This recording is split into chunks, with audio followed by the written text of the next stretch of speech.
Hello guys, मैं स्वाति और मैं इस वीकेंड कोई मूवी देखना चाहती थी और जैसे मैंने आपको पहले बताया है मेरा फेवरेट जॉनरे साइकोलॉजिकल थ्रिलर है। So I was searching for a psycho thriller movie and Netflix पे मुझे एक मूवी दिखी जो काफ़ी इंटरेस्टिंग लग रही थी। उसका जितना डिस्क्रिप्शन वहाँ पे गिवन होता है तो मैंने पढ़ा, तो वो इंटरेस्टिंग लग रही थी।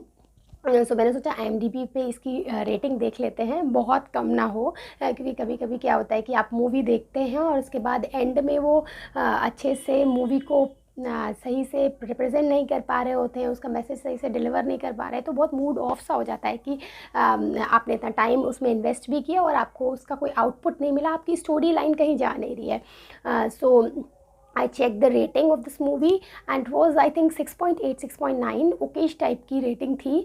और जब मैं इसका कुछ डिस्क्रिप्शन पढ़ रही थी जो थोड़ा सा ज़्यादा डिस्क्राइब किया जाता है वहाँ पर, तो मैं पढ़ रही थी तो मुझे वहाँ पे मिला कि ये मूवी में क्वांटम जीनो इफ़ेक्ट का यूज़ किया गया है। वहाँ पे काफ़ी जगहों पे इसको यूज़ करके वहाँ पे कुछ ऐसे सीन्स क्रिएट किए गए हैं, तो मुझे बहुत इंटरेस्टिंग लगा। क्योंकि क्वांटम जीनो इफ़ेक्ट आपको पता होगा, अगर नहीं पता है तो मैं आपको बताती हूँ कि एक इंडियन साइंटिस्ट हैं डॉक्टर EC जॉर्ज सुदर्शन, उन्होंने दिया था और वो अद्वैत वेदांती थे, उससे काफ़ी इन्फ्लुएंस थे और इनकी जो ये क्वांटम जीनो इफ़ेक्ट की जो इन्होंने थ्योरी दी थी वो काफ़ी कुछ हद तक दृष्टि सृष्टिवाद जो है अद्वैत वेदांता का उससे इन्फ्लुएंस्ड है। और होता क्या है कि इस एक्सपेरिमेंट इन्होंने एक्सपेरिमेंट किया जिसमें रेडियो एक्टिव डिके की जो हाफ़ लाइफ होती है उसकी एक एवरेज स्टैटिस्टिक्स होती है, और इन्होंने एक्सपेरिमेंट करके बताया कि वो जो एवरेज स्टैटिस्टिक्स होती है हाफ़ लाइफ की, वो इफ़ेक्ट होती है जो ऑब्ज़र्वर इंटेंट से। मतलब अगर ऑब्ज़र्वर इंटेंट है तो वो हाफ़ लाइफ में वेरिएशन हो सकता है।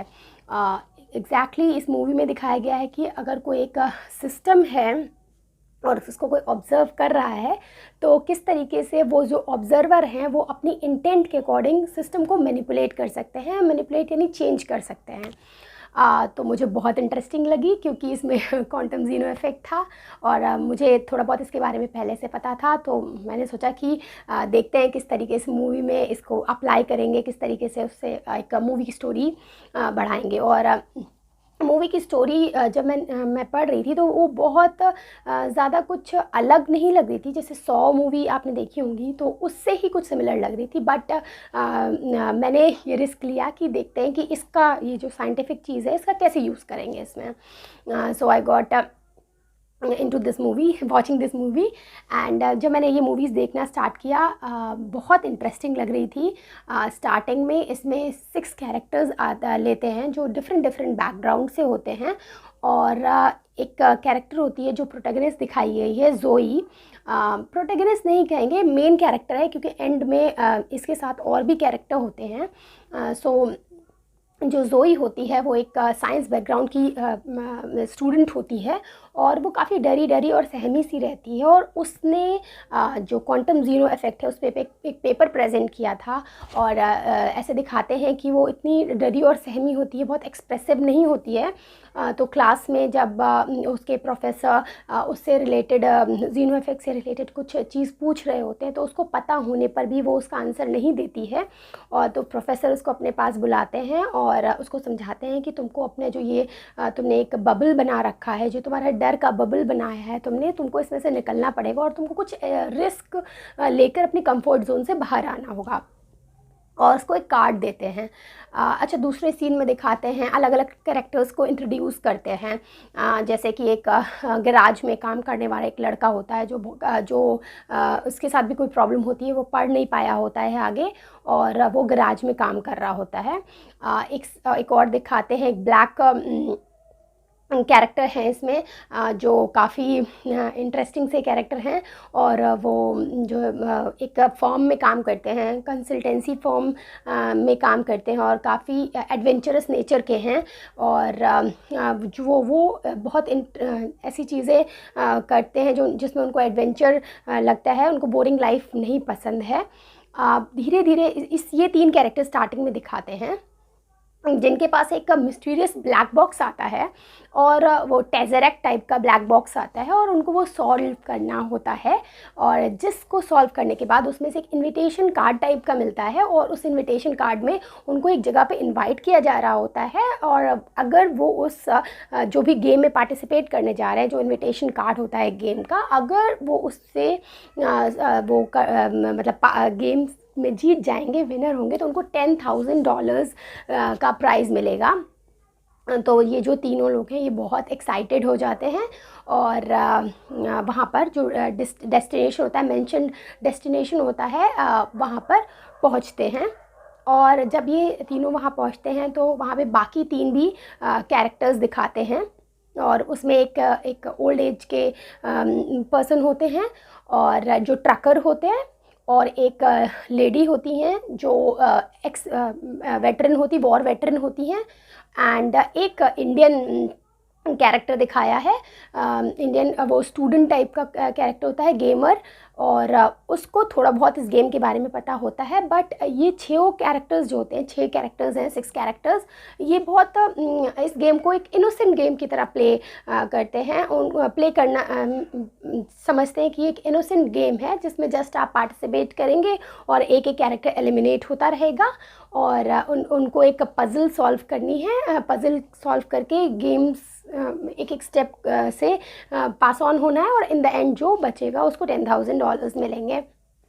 अच्छा, जो गेमर होता है, इंडियन गेमर होता है, उसको थोड़ा बहुत आइडिया होता है इन सारे क्योंकि उसने ऑनलाइन खेला होता है इस तरीके के गेम्स को, बट रियल लाइफ में इस तरीके को कभी उसने एनकाउंटर नहीं किया होता। तो आज इस फर्स्ट टाइम होता है, उसको थोड़ा बहुत आइडिया होता है, और वो बाकी सबको इसके बारे में बताता है कि हाँ इस तरीके से खेला जाता है। इसमें बहुत सारे पजल्स होते हैं, कहीं क्लूज़ छोड़े गए होते हैं, और उनको आप कलेक्ट करके एक एक रूम से निकलते हैं।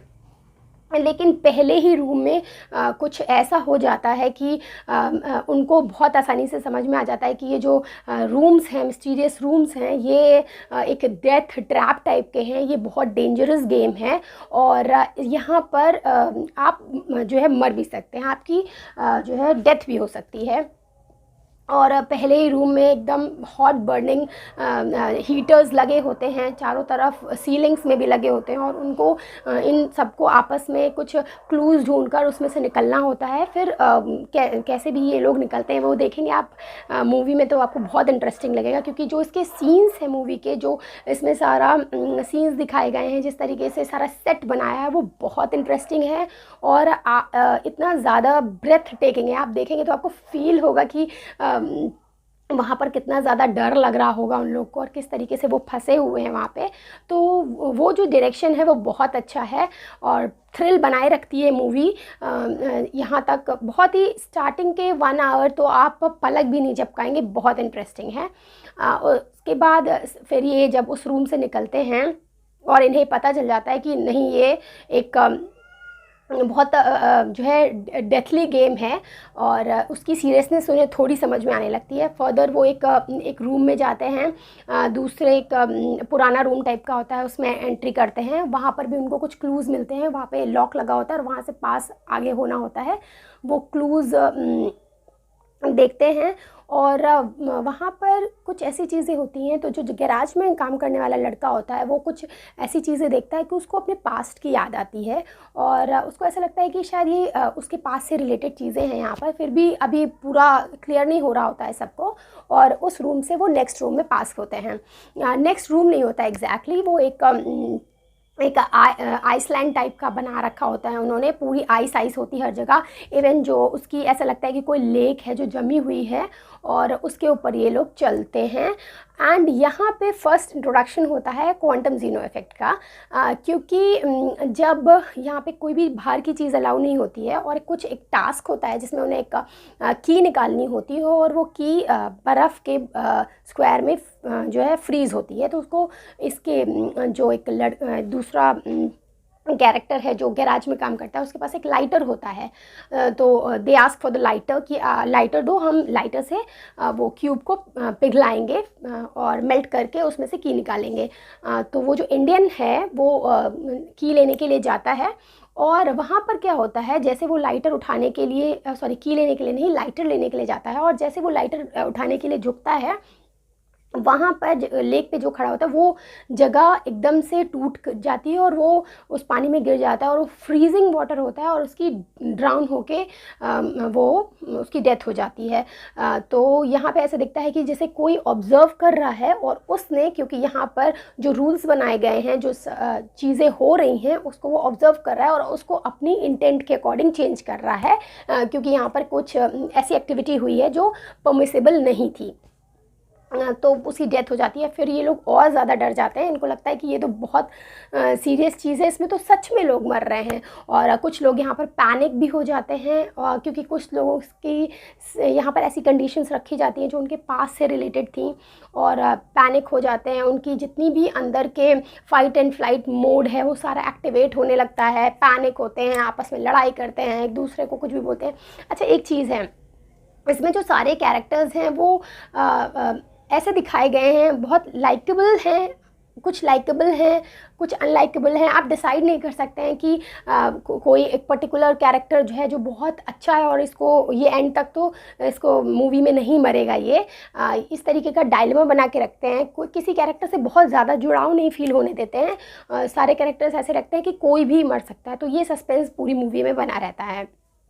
उसके बाद ये नेक्स्ट रूम में जाते हैं, जहाँ पर फिर यहाँ से ये किसी तरीके से निकलते हैं, फिर नेक्स्ट रूम में जाते हैं। अच्छा, वो जो नेक्स्ट रूम होता है वो बहुत मिस्टीरियस सा हॉस्पिटल रूम टाइप का दिखाता है, जिसमें बेड्स पड़े होते हैं बहुत सारे, और वहाँ पर इन सबको और शॉक मिलता है, क्योंकि वहाँ पर सबकी पास सबकी फाइलें रखी होती हैं, और वो सब जो फाइल्स होती हैं वो सबके बैकग्राउंड के बारे में होती हैं कि उन्होंने क्या क्या उनकी लाइफ में हुआ, किस किस इंसिडेंट से वो पास थ्रू हुए हैं।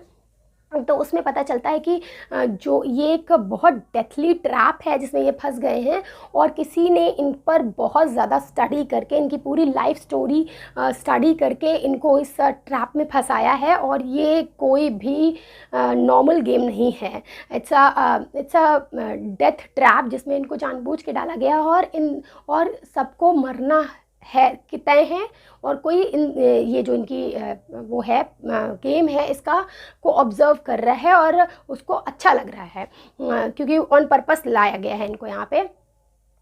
तो उसमें पता चलता है कि ये सारे जो कैरेक्टर्स हैं ये सर्वाइवर हैं किसी न किसी बड़े कैलामिटी के, या कोई ऐसी चीज़ हुई है जिसके सर्वाइवर हैं, सोल सर्वाइवर हैं, यानी कि जैसे कोई प्लेन क्रैश में सिंगल बचा है, किसी के साथ कोई दूसरा इंसिडेंट हुआ है, कोई एक्सीडेंट में बचा है, कोई एक बोट पे ऐसे उसमें रह गया था, सी में अलोन सर्वाइवर है, वो भी सिंगल सर्वाइवर है। तो इस तरीके से सबके बारे में बातें पता चलती हैं कि ये बहुत ही मुश्किल से बचे हुए लोग हैं, ऑलमोस्ट ज़ीरो पॉसिबिलिटी में ये बचे हुए लोग हैं, ये बहुत लकी लोग हैं। तो ये क्या कर रहे हैं कि जो बहुत लकी लोग हैं उनके बीच में एक कंपटीशन करा रहे हैं, एक ऐसा कंपटीशन करा रहे हैं जिसमें लोग मरते हैं। तो लकी लोगों में कौन सबसे ज़्यादा लकी होगा ये देखना चाहते हैं। तो यहाँ पर जो ज़ोई होती है वो बहुत ज़्यादा परेशान हो जाती है,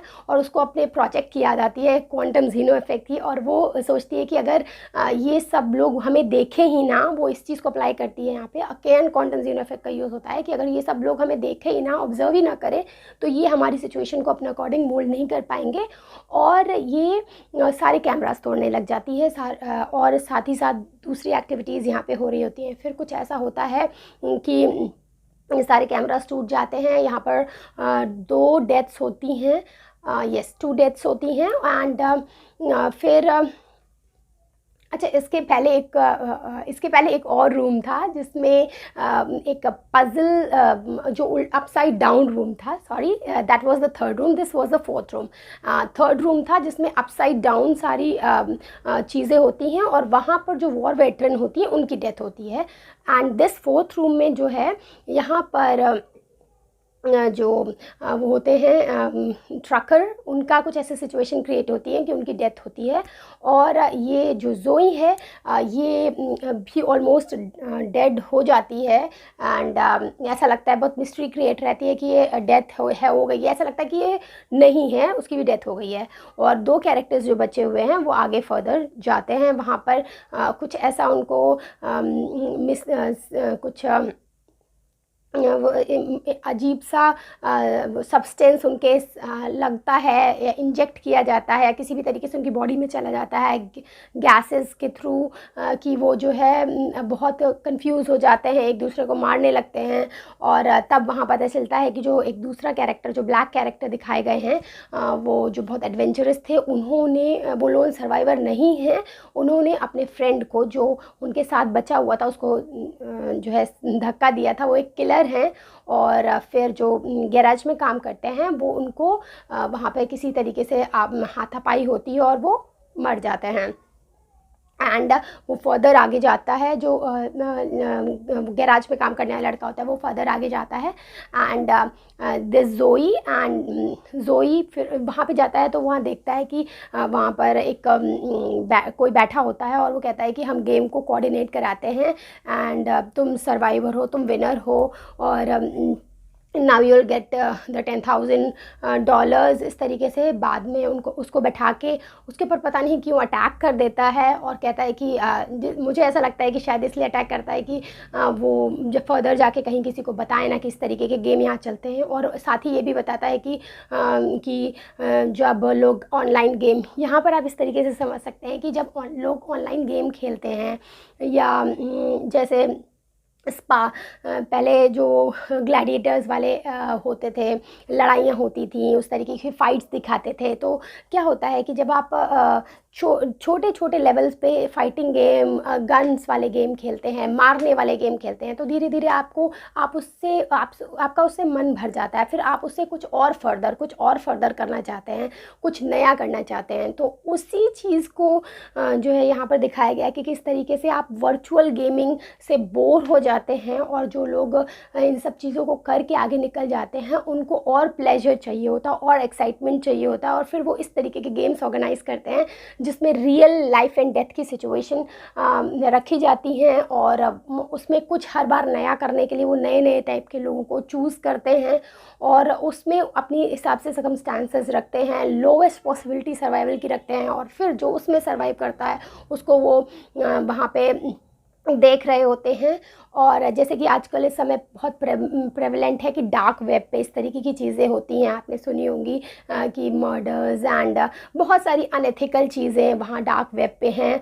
और एक मूवी मैंने और साउथ की मूवी देखी थी, उसमें भी इस तरीके से दिखा रहे थे कि लोग मर्डर्स करवा रहे हैं और या फिर किसी को फांसी लगा के लटका रहे हैं, एंड उसका वो डायरेक्ट जो है डार्क वेब पे टेलीकास्ट कर रहे हैं उसको डार्क वेब पे। तो वो एक एंटी डार्क वेब के टाइप मूवी थी। तो सेम चीज़ यही है कि यहाँ पर भी कुछ एक रिच लोग हैं जिनको अब छोटी छोटी चीज़ों में मज़ा नहीं आ रहा है, तो वो इस तरीके की कुछ चीज़ ऑर्गेनाइज़ कराते हैं।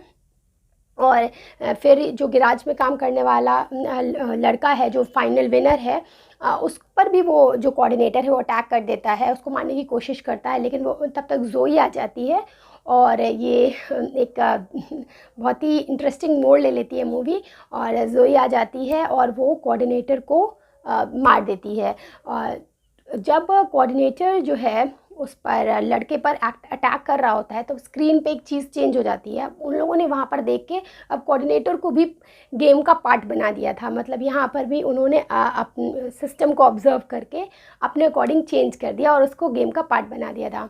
अब इन द एंड ज़ोई और वो लड़का बच जाते हैं, एंड फाइनली वो वहाँ से निकलते हैं। वो पुलिस को भी जाके बताते हैं, बट पुलिस आती है तब तक वहाँ पे सब कुछ क्लियर हो चुका होता है, कुछ भी वहाँ पर नहीं बचता है, कोई भी चीज़ें ऐसी नहीं होती हैं जिससे पुलिस को कोई भी शक हो।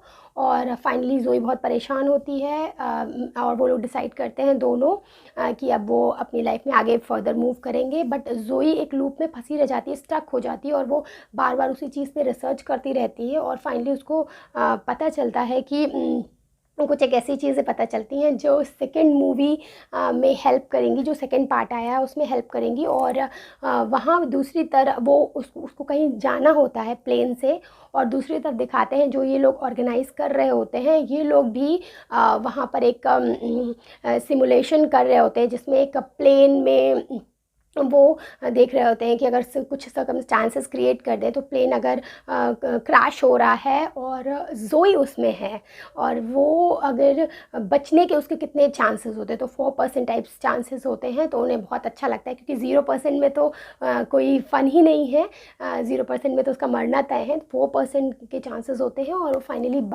उसका 4% में वो कितना बचती है, कितनी लकी है, ये उन्हें देखना होता है। तो इस तरीके से आगे मूवी फर्दर बनती है। इसका सेकंड पार्ट मैंने अभी नहीं देखा है, जो कि अवेलेबल है भी नेटफ्लिक्स पे, और मैं सेकंड पार्ट देखूंगी। ओवरऑल ये है कि ये जो मूवी है ये बहुत इंटरेस्टिंग है। इसमें क्वांटम जीनो इफेक्ट अगर आप समझते हैं तो जब यूज़ होता है तो बहुत इंटरेस्टिंग लगता है। सीन, स्टार कास्ट, सब कुछ अच्छा है, बस एंड में थोड़ा सा ओपन छोड़ा है। बट मुझे ऑल इन ऑल ये मूवी बहुत अच्छी लगी है। It's a good movie, it's one time watch, it's a good movie, entertaining movie, good entertaining movie.